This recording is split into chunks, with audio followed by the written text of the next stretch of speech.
basics of the intro to the Python Bootcamp. We are into the intro to ML sessions under Python. And today's agenda is all about having some basic feature engineering, understanding what regression and classification is, and we also learn to how to build our first machine learning model, how to make our first prediction, and validating the model, whether how far the performance of the model is, to know how far it is performing, like whether it's more accurate or not, like where we are doing some kind of mistakes, how to enrich our feature to better increase the performance of the model. And at last, we're gonna look at what is the right practice of building a model, right? So before getting into feature engineering, it is always important to know what feature engineering is, right? So it is all about bucketing the features that helps to build a better model. So we might be having n number of features, like say 12 columns, 13 columns in a model, but all columns won't have a same influence towards its target variables. Okay, and you guys might be having a doubt, like what is feature, like what is target. You are just bombarding us with some terminologies. So, as I mentioned before, whenever we are dealing with a data set with a labeled attributes, then it comes under supervised machine learning. In supervised machine learning, we have two type of attributes. One is target attribute, and the other one is feature attribute. The target attribute is nothing but the attribute that we like to predict. Um, it might be a discrete attribute, or it might be a continuous attribute. Discrete in the sense that there might be one. I'll be dealing with that in our next slide. And feature attributes are the attributes, not all the attributes in most of the cases, or a set of attributes that influence the targets, that has some influence over the targets. Let's say we have an attribute called we have a sample data set, like it has BMI as its target attribute. It has height, weight, name of the student, age of the student, these four attributes as a feature attribute. Here, as from the example itself, you know, like whenever this BMI is calculated, we always use height and weight, and we might not be using the age and name in the calculation. Here, among all the feature vectors, like name of the student, age of the student, height of the student, weight of the student, the height and weight are the most influencing attributes that directly has some influence in target. Here, the influence means like a slight change in height or weight will be directly changing the BMI of a student, right? So that's what I'm trying to say. The influence, what I'm trying to mention, what influence is. Whenever there is a change in the feature attributes, there would be a change in the target attributes. So the feature engineering is nothing but bucketing all the set of attributes that influences the target. So I hope you have some better knowledge on what target attribute is, what feature attribute is, what feature engineering is all about, right? So with this basic, we just move on to some practical knowledge of how we can bucket features, or how we can assign targets in a Python, right? So let's move on to this in pandas. We have a syntax called data frame, whatever the data frame is. Dot columns results gives all the available columns names in a list. It will be kind of easy to pick some of the attributes, like because it is more important in Python, like we must not leave any kind of spelling mistakes that might be affecting, it might be throwing some error. So to avoid that, we shall use this command. And whenever you are thinking of picking up a single column, say let's say in most of the target attributes would be a single column value. So in that case, you can pass a data frame with set brackets calling the column name. And in some cases, you can also bring in dot notations to pick the column. And in case you need to have a set of columns to be aggregated under a single data frame, you'll be calling a data frame with the set brackets, and be passing a list of column names inside the set bracket of the data frame. This helps to bucket a set of columns and not all the columns from the data frame. So let's get into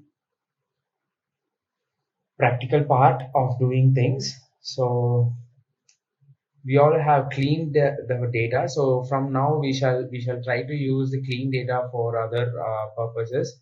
And in our data set, what we are trying to build a model, the scenario of building a model is about predicting the house price, right? So the let's say like we shall have the house price as a target attribute. So let's say y is equal to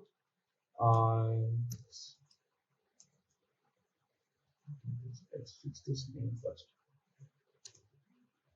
Clean data, clean data.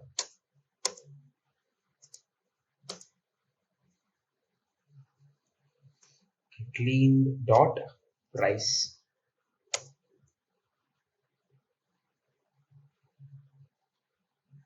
Okay, it's clean underscore data dot price, and it shows an error.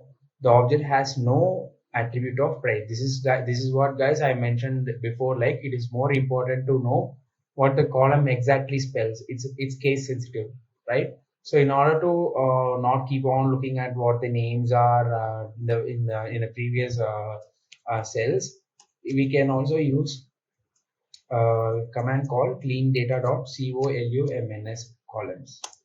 So this gives a list of columns, and all you need to do is like copy and then paste.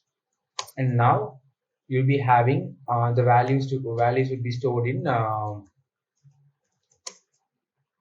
the y, which is the target attribute, and the head value gives the values in it. And this is one way of getting a single column and value of a single column, or storing a value of a single column. And this is yet another way of storing a value in a single column,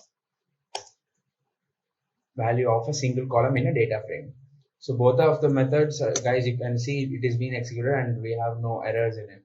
So let's now bring in the features, and let's take some of the features from these attributes. Let's take rooms, and then let's take bedrooms, bathrooms,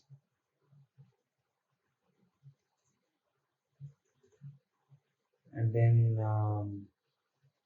land size, building area, and air built.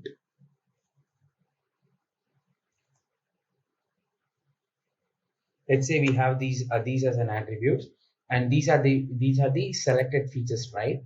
And all you need to do is, like, once you have the list of the columns that you like to choose, store this as features. Let's store this as a features, and then let's create our feature data frame as x is equal to cleaned data of features.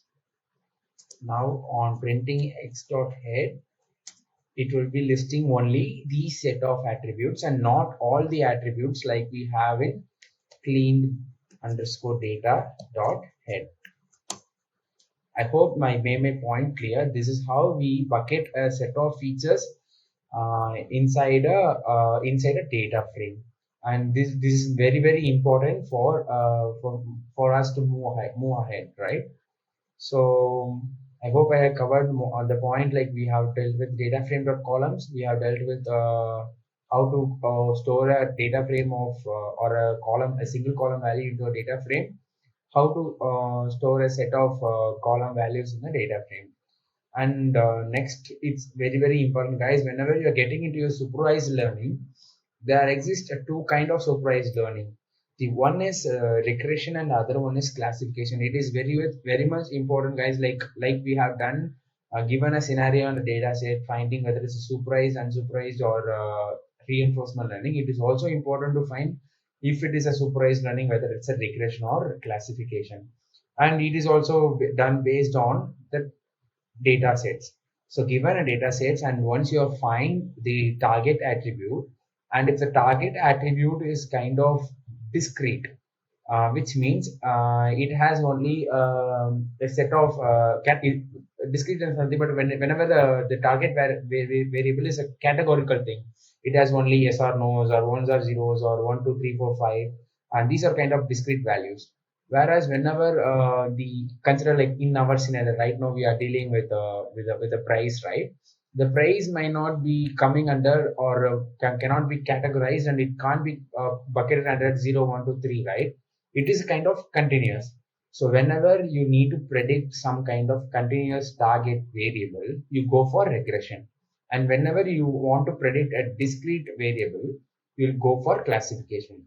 And hope I made it point clear, guys. Like this is very very very very important, because based on this only you'll be going for building a model. You'll be choosing an algorithm, and based on this only you'll be choosing what performance metrics to be added for to better understand the performance of the model, right? So let's move on to building our first ML model. As you guys have guessed, like the data set is labeled and the data target variable is continuous one. Hence, it is a supervised learning and it is a regression. So there are n number of regression algorithms like logistic regression, linear regression, etc. Right now, we are just gonna deal with decision tree regressor. And this is the syntax, and we're gonna use some help of sklearn library, which we had installed at the start of this session. With from sklearn.tree we import decision tree regressor, and we store the model inside a variable called model, and we fit the feature vector and the target variable feature data frame and the target data frame, and the random state is equal to 1. Guys, this is kind of important, because this helps us to get the same kind of results again and again. In case you are not having a random state being mentioned, there are chances that the data, the result or the output might be changing on executing. Like it's kind of random. It might be changing, right? So let's jump right into creation of our first model. So we're gonna get a help of sklearn. From sklearn we gonna take tree, import decision tree, and it is a regression problem, and hence we gonna take regressor. And this is how you import, and this is how you define a model. And decision tree regressor, and I'm gonna state a random state is equal to 1. And then once you are done with this, we gonna fit our model. This is model dot fit. And guys, we have our featured variables under a variable called x, featured data frame under a variable called x, and the target data frame under a variable called y, right? So all we need to do is like put x comma y. It is as simple as it to build a model. So, and once we are done with this, we have trained our model. We are now ready to predict what, given a set of variables, or given a set of features that we have trained, it produces some kind of prediction. Are you guys ready to do your first prediction with your first ML model? And congratulations, you have just built your first ML model, and let's make our first prediction. So it is as simple as a single sentence. All you need to do is like call the model and predict, and send a set of feature data. So what I'm gonna do is like model dot predict. For now, I shall take x dot head. I'm just gonna have a print statement right here. The predicted values of decision tree.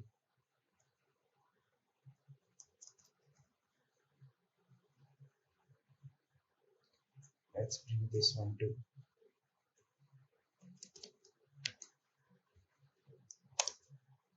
So given, so let's have our x dot head. Okay, so given the rooms is 2, and the bedrooms is 2, and the bathroom is 2, and 156 and 79, and air bill is 1900, the price of the house is this much. And given these values, the price of the house is this much, and given these values, the price of house is this much, and so on and so forth. And this is how you predict your values and then map towards it. And guys, and once you are done with the model, and then once you're done with prediction, it is not like your job is over yet. Like it means like you are just now entered into a first step of machine learning model. You are just built a data with some algorithm, built an algorithm with some data, and you also predicted the outputs. It is as much important as building an algorithm. It is also important to validate the algorithm, validate the model, right? So, in case of regression, we have an set of performance metrics that helps to validate the model, such as mean absolute error, mean squared error, root mean squared error, and it's nothing but it is a process of what the model validation is does is like it's like identifies how much the predicted output is identical to the actual output given it. Okay, so in this session we just hook up to our mean absolute error. So how it is calculated in case you're trying to calculate it manually. We all guys have our actual price of the house, and we also have the predicted price, and the absolute value of the error is taken. So this difference between the actual and predicted is nothing but the error, and the absolute value is nothing but it's kind of converting having only positive values. Even if the value is negative, you convert that into a positive. So that's what absolute value means. You guys have learned that in your math class. And once you find with the absolute value of the error for the whole data set, what you're actually and what you have found the error for, you'll be finding the mean of the whole errors, like for the list of errors for each rows that you are trained, right? That constitutes the MAE values, right? I hope I made how I have shown how MAE is calculated. Let's see, like let's print y dot head. So guys, this is our actual price. This is our predicted price, right? So this is how actual minus predicted will be taken. Actual minus predicted will be taken, which is an error, which is in this case it's 0. And then and it goes on, and if you find any kind of negative values, it will be converted into positive, and the mean value is taken. And let's see how an ME is done in Python, and it is also done with the help of sklearn metrics called from package called metrics from sklearn, and mean absolute error is taken, and with the predicted values being stored, mean absolute error shall be calculated. So let's see, we have from sklearn dot metrics import mean absolute error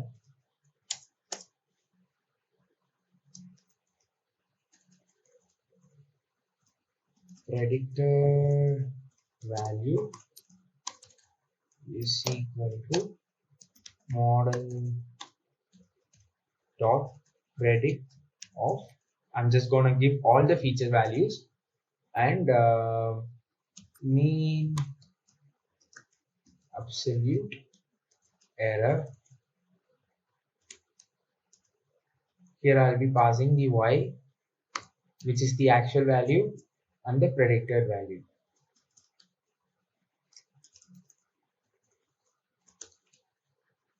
Upon running this, I'll be getting a value of 3708.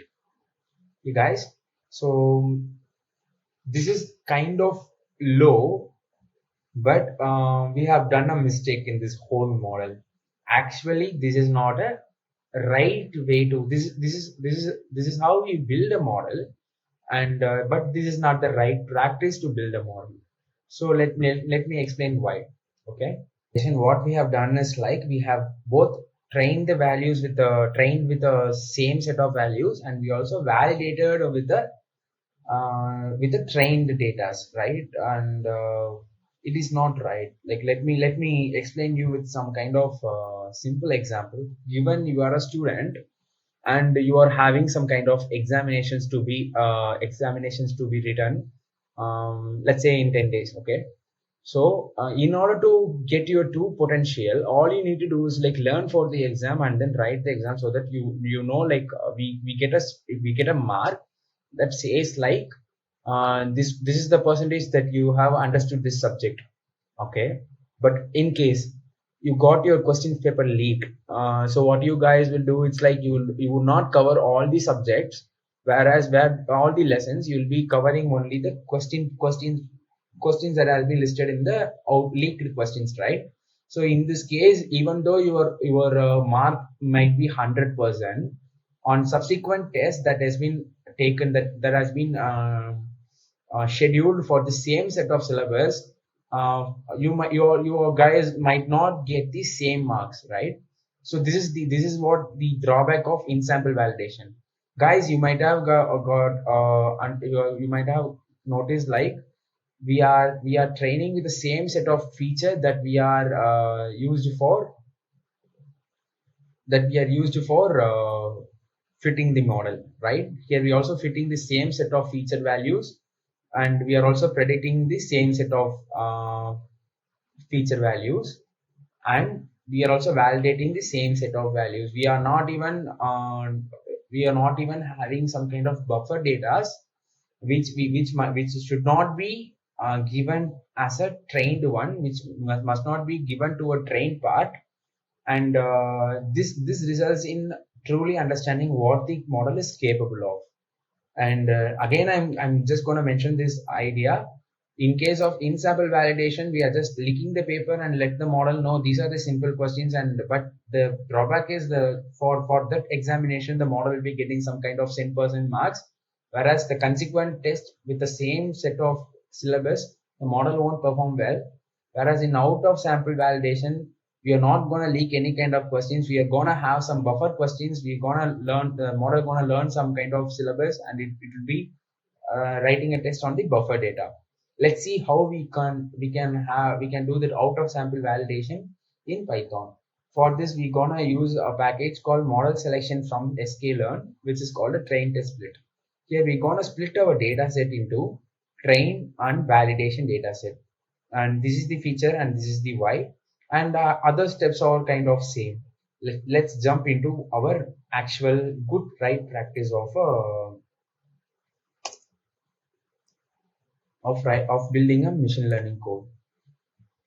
Hashtag right practice.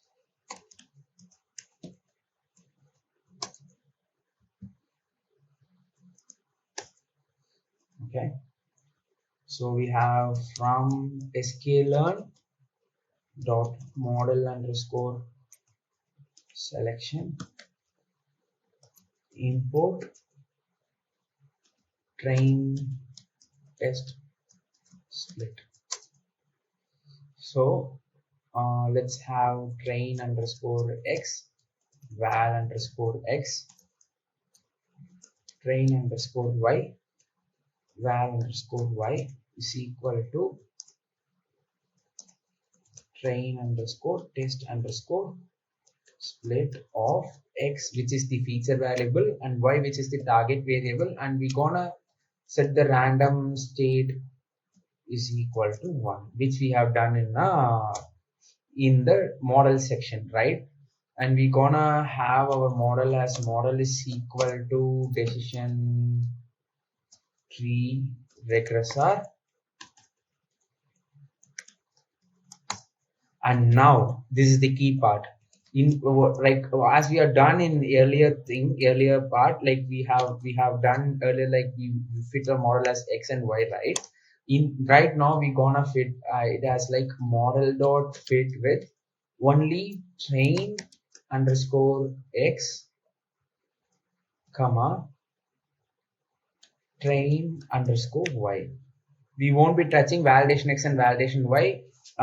In our example, the validation x and validation y are the set of questions that we're gonna ask for our exam, whereas train underscore x and train underscore y is the pure syllabus that we need to that a model need to learn to in order to attend the exam, which is validation x and validation y.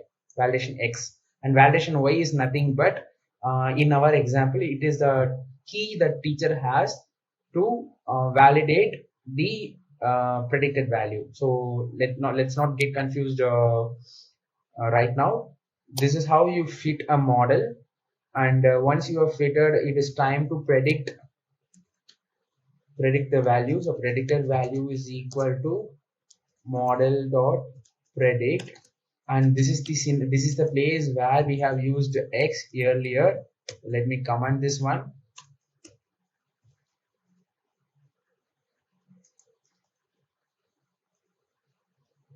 Let me copy this one really quick. And here we'll be having validation underscore x, and this is the part the student writes the exam, right? And let's get into the place where the student is getting marked, right? So we'll be having mean absolute error of the actual value is val underscore y. Val underscore y is nothing but, in our example, is the key answer that a teacher has to validate our exam sheet. And we all know the predicted value is the actual exam sheet that is written by our model. So upon running this, we'll be having 36,000, which is 3,65,277. Guys, you can totally see how much the variation is, right? So this is the actual potential of the model, and this is the right practice. And the machine learning journey won't end right here. The process keeps on continue by the set of other process called, not only working with this model of decision tree regressor, we also try to fit a model of linear regression. We also try to fit a model of logistic regression and other regression models, and we also find which of the models has the lesser mean absolute error. Like consider the logistic regression as around 30,000 and the linear regression as around 30,000, just for consideration, for 25,000, let's say. And based on this, the linear regression is having 25,000, right, which is a lesser value compared to other values, right, other MEAEs or mean absolute errors of the other modules which you have validated, right? So we'll be probably choosing linear regression model. This is and yet another part of machine learning where we'll be choosing a model among certain models. And once your model is completed, we'll be getting into yet another part called hypertuning. The hypertuning is yet another process of playing around with the attributes of the models to get a tweak on our performance metrics, to get some better performance of the model. To increase the potential of the model, we'll be changing something within the model to get a performance metric. So ultimate aim of our machine learning is nothing but finding the right scenario, finding the right type of machine learning. And once you find out the right type of machine learning, data cleaning is must, feature engineering is must, model selection is must, model validation is must. Once the model is validated, you guys have some performance metrics. With that performance metrics, in future we can reuse the model to increase the potential of the scenario, to increase the efficiency of our work. So guys, I have given a gist of how machine learning works. Let's see you guys in yet another session on day 7, which is probably gonna be a machine learning project that you guys will be having a hands-on, which I'll be covering all the topics which I have, like as I said before, data exploration, data cleaning, data feature engineering, and then model selection, model validation, and then at last, like performance metrics, etc. All will be covered on day 7. And guys, don't forget to fill in the attendance form right now, and don't forget to subscribe to our channel. Don't forget to share your these lessons to your friends. And guys, if you guys have any kind of doubts, ping us in the comment. We are happy to address your issues. Thank you.